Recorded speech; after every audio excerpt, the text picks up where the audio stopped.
Hello, Comgate family. So here I'm Lara Fatima. I hope you are doing well. So यहाँ पर हम कर रहे थे first year BCom semester first का कॉमर्स, जिसमें हमारा आज का टॉपिक है एंटरप्रेन्योरशिप। एंटरप्रेन्योरशिप के बारे में आज हम देखने वाले हैं कि क्या होता है एंटरप्रेन्योरशिप। सो फर्स्टली हम देखेंगे concept of entrepreneurship, nature and characteristic of entrepreneurship, importance of entrepreneurship, factor contributing to the growth of entrepreneurs, and difference between the entrepreneur and the manager, entrepreneur characteristic of entrepreneur, and difference between entrepreneur and intrapreneur.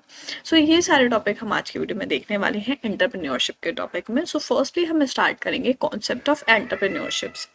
सो क्या होता है entrepreneur. So firstly हम देखेंगे introduction, क्या concept है entrepreneurship का. The term entrepreneurship is often used synonymously with entrepreneurs. Entrepreneurship जो term है वो किसके साथ यूज की जाती है? अक्सर हम देखते हैं कि एंटरप्रेन्योर्स के सिनोनिमसली यूज की जाती है. दो they are two side of the same coin. हम कह सकते हैं कि एक ही कॉइन के दो साइड है, ये दो हिस्से हैं. Conceptually they are different, but अगर हम कॉन्सेप्ट देखें दोनों का, तो दोनों का कॉन्सेप्ट जो है वो थोड़ा अलग है. The entrepreneur is a business leader and the function performed by him is entrepreneurship. So हम क्या कह सकते हैं कि entrepreneur क्या है and entrepreneurship क्या है? Entrepreneur है business leader, जो business का leader होता है, and जो काम वो करता है, जो function वो perform करता है, उसको हम एंटरप्रेन्योरशिप बोलते हैं. ठीक है. सो दोनों में डिफरेंस समझ में आ गया, एंटरप्रेन्योर क्या है एंड एंटरप्रेन्योरशिप क्या है. सो नेक्स्ट देखेंगे हम definition and nature of entrepreneurship. Firstly हम डेफिनेशन देखते हैं. डेफिनेशन से आपको समझ आ जाएगा कि एंटरप्रेन्योरशिप क्या चीज है. According to Robert Hedrich, entrepreneurship is process of creating something new and assuming the risk and rewards. So देखो क्या बोला है, एंटरप्रेन्योरशिप क्या है. एंटरप्रेन्योरशिप एक प्रोसेस है किसी भी नई चीज के बनाने का. ठीक है. एंड उसमें ये एज्यूम करके चलना कि उसमें रिस्क भी है और रिवार्ड भी है. ठीक है. कि जैसे कोई भी एक नया प्रोडक्ट कोई भी बिजनेस लीडर है वो बना रहा है. ठीक है. अब उस प्रोडक्ट को प्रोड्यूस करने में, ठीक है, उस प्रोडक्ट को प्रोड्यूस करने में जो भी प्रोसेस लग रहा है वो पूरा प्रोसेस क्या कहलाता है? एंटरप्रेन्योरशिप कहलाता है. एंड उस नए प्रोडक्ट को बनाने के लिए रिस्क लेना पड़ता है कि भाई इसमें हमें जरूरी नहीं है प्रॉफिट ही हो, लॉस भी हो सकता है. ठीक है. तो अगर प्रॉफिट होता है तो वो हमें एज अ रिवार्ड मिलता है, और अगर लॉस होता है तो वो हमें एज अ रिस्क मिलता है. ठीक है. कि हमने रिस्क लिया, उसके बदले हमें लॉस हुआ. बट जितना ज्यादा रिस्क लेते हैं उतना ज्यादा प्रॉफिट होता है. ठीक है. सो किसी भी नई चीज को, किसी भी नए प्रोडक्ट को क्रिएट करने के लिए एज्यूम करते हुए कि उसमें रिस्क भी है और रिवार्ड भी है, क्योंकि बिजनेस में दोनों चीजें होती है, प्रॉफिट भी होता है लॉस भी होता है. आपको नहीं पता कि आपको क्या चीज मिलने वाली है, प्रॉफिट मिलेगा या लॉस मिलेगा. ठीक है. सो उसको हम एंटरप्रेन्योरशिप बोलते हैं. एंड सेकेंड डेफिनेशन यहाँ पर आपको गिवन है according to Peter P Drucker. Entrepreneurship is neither a science nor an art. Entrepreneurship ना ही एक साइंस है और ना ही एक आर्ट है. It is a practice. क्या है ये? एक प्रैक्टिस है.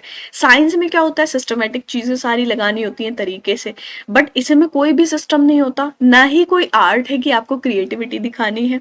सो ये क्या है? एक प्रैक्टिस है. It has knowledge base. क्या है? नॉलेज बेस है. जितनी आपको नॉलेज, जितना एक्सपीरियंस बढ़ता जाता है, उतनी आपको चीजें समझ में आती हैं. Knowledge is entrepreneurship is a means to an end that is by the practice. क्या बोला है यहाँ पर कि नॉलेज एंटरप्रेन्योरशिप में, नॉलेज का मतलब ये है कि आपको जब सारी चीजों की नॉलेज हो गई तो वो एक एंड हो गया. ठीक है. एंड दैट इज, वो किससे होगा? प्रैक्टिस से होगा. इट मीन्स कि हम कह सकते हैं, देखो जैसे नॉलेज अगर हमें किसी चीज की है तो हम, अगर मान लो हमने 4 साल उस नॉलेज को गेन करने के लिए लगाए, ठीक है, 4 साल लगाए, अब हम वो जो 4 साल का एक्सपीरियंस है उसको हम क्या बोल सकते हैं कि ये हमने प्रैक्टिस की है किसी भी चीज के लिए. ठीक है. जैसे कोई बिजनेस ऑर्गेनाइजेशन है, वो 10 साल काम करती है तो वो 10 साल उसके एक्सपीरियंस के माने जाएंगे. एंड उसने जो नॉलेज गेन की वो उस प्रैक्टिस में लगाया. ठीक है. सो वो नॉलेज किससे आती है? प्रैक्टिस से आती है कि अगर हम ये काम करते हैं तो इससे हमें प्रॉफिट हो रहा है, अगर हम ये काम ऐसे करते हैं तो इससे हमें लॉस होगा. इस तरीके से जो चीजें होती हैं उसको हम एंटरप्रेन्योरशिप बोलते हैं. देन नेक्स्ट हम देखेंगे कैरेक्टरिस्टिक ऑफ एंटरप्रेन्योरशिप। एंटरप्रेन्योरशिप के कैरेक्टरिस्टिक क्या होते हैं? Firstly innovation. इनोवेशन का क्या मतलब है? यहाँ पर इनोवेशन का मतलब है न्यू आइडिया। जैसे अभी बताया कि एंटरप्रेन्योरशिप में क्या होता है, कोई भी नई चीज बनाना, ठीक है, किसी भी प्रोडक्ट का प्रोडक्शन करना, कोई भी नई चीज बनाना, तो इनोवेशन होता है इसमें एंटरप्रेन्योरशिप में। Second thing is risk and reward. अब आप कोई नई चीज बना रहे हो तो उसका नहीं पता कि आपको जो है वो रिवार्ड मिलेगा या नहीं मिलेगा, उसमें बहुत बड़ा रिस्क होता है। And third is managerial skill and leadership. किस तरीके से उसको लीड करना है, सारी चीजें किस तरीके से सारी चीजें मैनेज करनी है, वो मैनेजरल स्किल चाहिए होती है और लीडरशिप चाहिए होती है। And fourth is exploit change into an opportunity.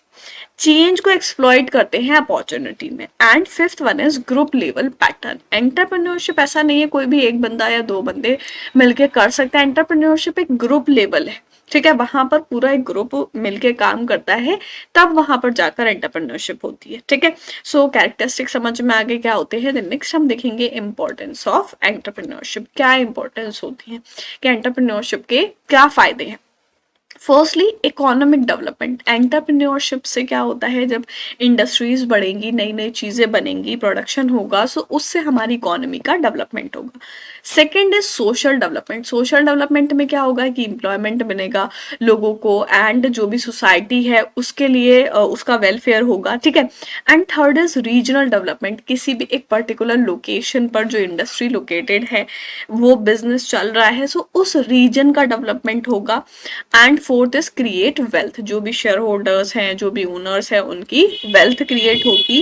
And fifth one is employment generation. Unemployment एक बहुत ही बड़ी प्रॉब्लम है, सो एम्प्लॉयमेंट जनरेशन एक बहुत अच्छी चीज हो जाएगी यहाँ पर कि एंटरप्रेन्योरशिप से क्या होगा, एम्प्लॉयमेंट मिलेगा, लोगों को रोजगार मिलेगा। And six one is capital formation. यहाँ पर कैपिटल फॉर्मेशन होगा। सो ये सारे इंपॉर्टेंस होते हैं एंटरप्रेन्योरशिप के। देन नेक्स्ट हम देखेंगे factors contributing to the growth of entrepreneurship. Entrepreneurship की ग्रोथ के लिए क्या फैक्टर्स होते हैं जो उसको कंट्रीब्यूट करते हैं, एंटरप्रेन्योरशिप को बढ़ाते हैं, ग्रो करते हैं। सो फर्स्टली यहाँ पर है इकोनॉमिक पॉलिसीज। इकोनॉमिक पॉलिसी से किस तरीके से एंटरप्रेन्योरशिप बढ़ती है? The economic policies of government and other financial institution and opportunities available in a society as a result of such policies play a crucial role in exerting direct influence on entrepreneurship in view of the haphazard development of economic zones. सो क्या बोला है कि economic policy से किस तरीके से जो है वो डेवलपमेंट होता है एंटरप्रेन्योरशिप का। जो भी गवर्नमेंट की इकोनॉमिक पॉलिसीज होती हैं या अदर फाइनेंशियल इंस्टीट्यूशंस होते हैं, सो वो क्या करते हैं, एक अपॉर्चुनिटी प्रोवाइड करते हैं सोसाइटी में, ठीक है, जिसका रिजल्ट क्या निकल के आता है, ऐसी पॉलिसीज जो बहुत ही इंपॉर्टेंट रोल प्ले करती हैं एंटरप्रेन्योरशिप को इन्फ्लुएंस करने के लिए, एंड वो डेवलपमेंट करती हैं जो भी इकोनॉमिक जोन होता है। सेकेंड है गवर्नमेंट इंसेंटिव। गवर्नमेंट इंसेंटिव किस तरीके से एंटरप्रेन्योरशिप की ग्रोथ करते हैं? So government is encouraging the entrepreneurs to establish their business in backward and tribal area.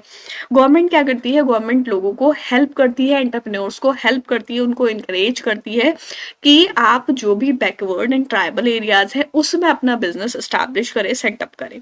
This is primarily to arrest the migration of people from village to cities and to create employment opportunities locally. So देखो क्या बोला है कि backward areas जो होते हैं उसमें अगर इंडस्ट्रीज एस्टैब्लिश की जाएंगी, सो वहां पर क्या होगा, जो भी विलेज से सिटीज को माइग्रेशन हो रहा है लोगों का, ठीक है, लोग क्या कर रहे हैं, गांव से शहर जो भाग रहे हैं, वो माइग्रेशन उससे रुक सकता है, ठीक है।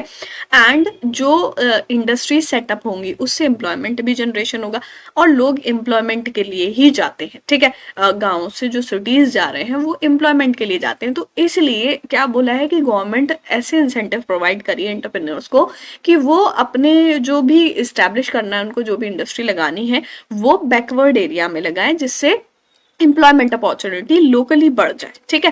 थर्ड है सोशल फैक्टर। सोशल फैक्टर क्या है? Society that is rational and decision making would be favourable to entrepreneurship growth.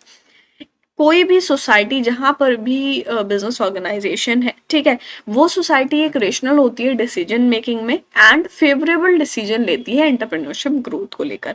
Several less developed countries characteristic by the presence of social setup which is generally hostile to entrepreneurship. बहुत सारी ऐसी यहाँ पर बोला है कि लेस डेवलप्ड कंट्रीज हैं जो क्या करती हैं, सोशल सेटअप बनाती हैं जो जनरली हॉस्टाइल होता है किसके लिए, एंटरप्रेन्योरशिप के लिए, ठीक है। And fourth is cultural factor. Cultural factor किस तरीके से करते हैं growth, if the culture is economically और monetarily oriented entrepreneurship would be applauded and praised. यहाँ पर बोला है कि अगर इकोनॉमिकली और मॉनिटरी ओरिएंटेड होगी जो भी कल्चर है उनका, सो एंटरप्रेन्योरशिप वहां पर प्रेस की जाएगी, बढ़ावा दिया जाएगा एंटरप्रेन्योरशिप को। सो ये कुछ फैक्टर हैं जो एंटरप्रेन्योरशिप की ग्रोथ में कंट्रीब्यूट करते हैं। एंड नेक्स्ट हम देखेंगे difference between entrepreneur and the manager. Manager के और एंटरप्रेन्योर के बीच में क्या डिफरेंस है।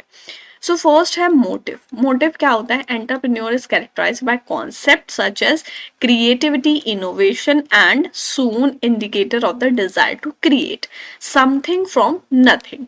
क्या बोला है कि एक एंटरप्रेन्योर जो है वो क्रिएटिव होता है, उसको क्रिएटिव और इनोवेटिव होना होता है एंड उसको नई चीजें बनानी होती है, समथिंग फ्रॉम नथिंग, कुछ नहीं से कुछ बनाना है, ठीक है। But a manager is characterised by concept such as order, organisation, procedure and so on indicating the desire to organise and maintain what exist. और मैनेजर जो है उसको सारी चीजें ऑर्डर में रखनी है, ऑर्गेनाइज करके रखनी है, सारे प्रोसीजर देखने हैं।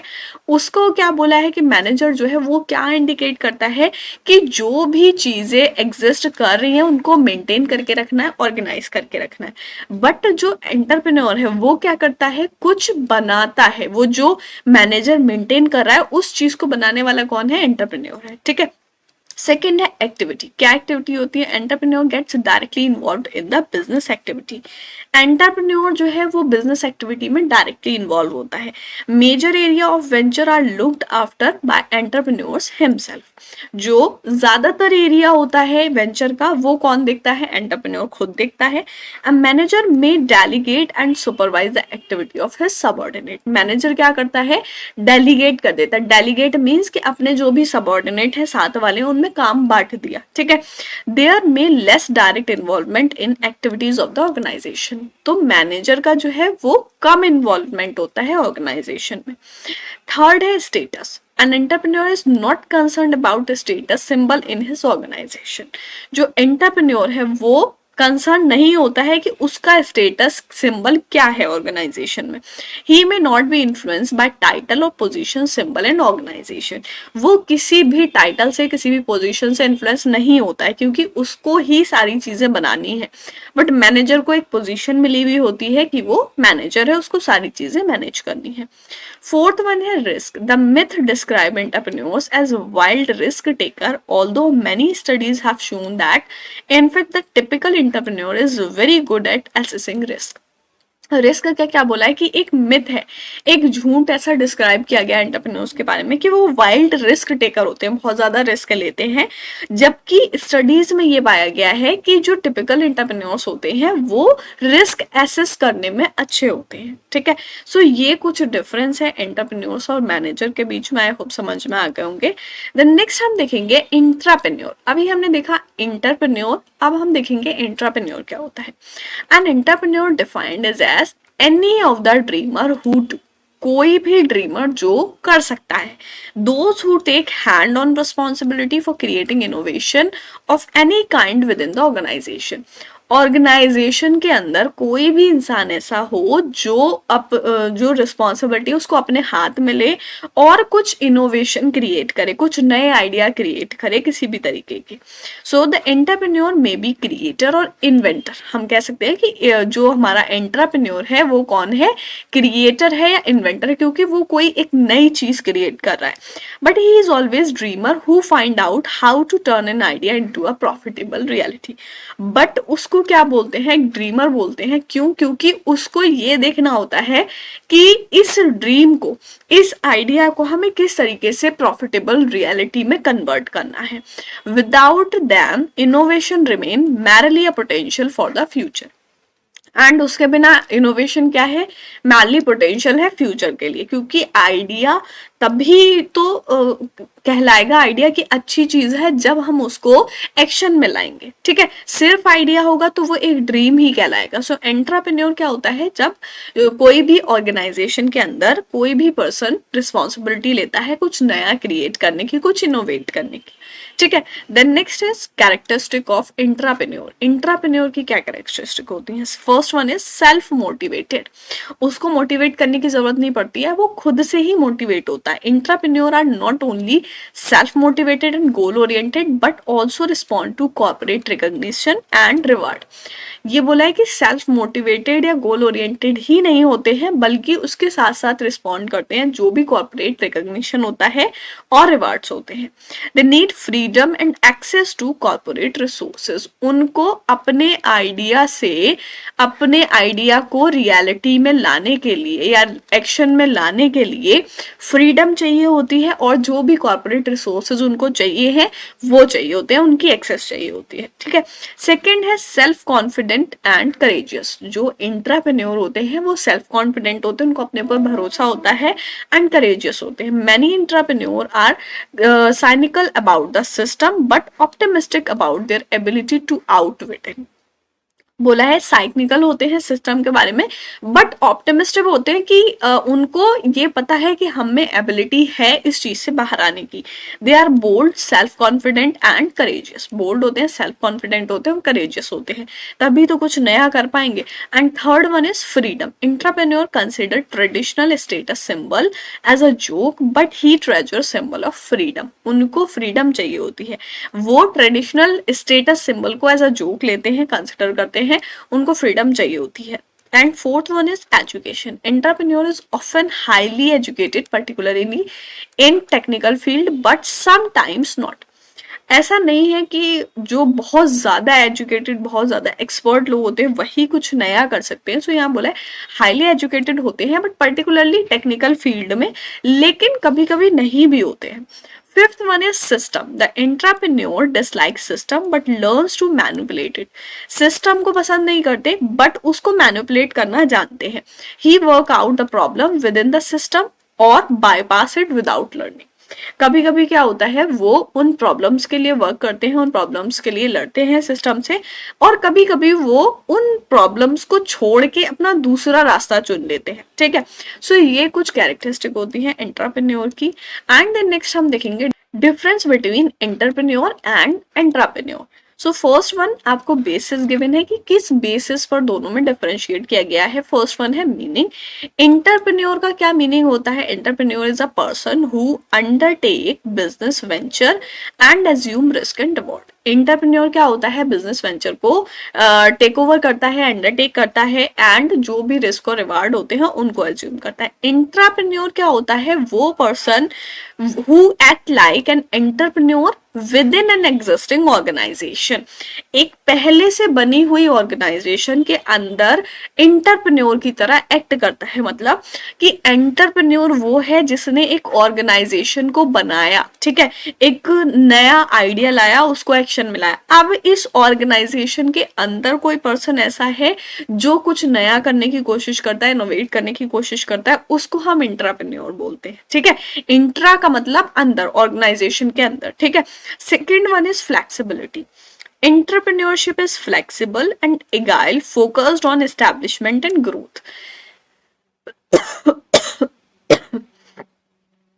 इंटरप्रेन्योरशिप क्या होती है? फ्लेक्सिबल होती है, एंड इसमें किस चीज पर फोकस किया जाता है? एस्टैब्लिशमेंट पर और ग्रोथ पर, कि कोई भी प्रोडक्शन हमें यूनिट बनाना है, कोई भी प्रोडक्ट बनाना है, उसके लिए ऑर्गेनाइजेशन बनाना है, उसको किस तरीके से एस्टैब्लिश करना है।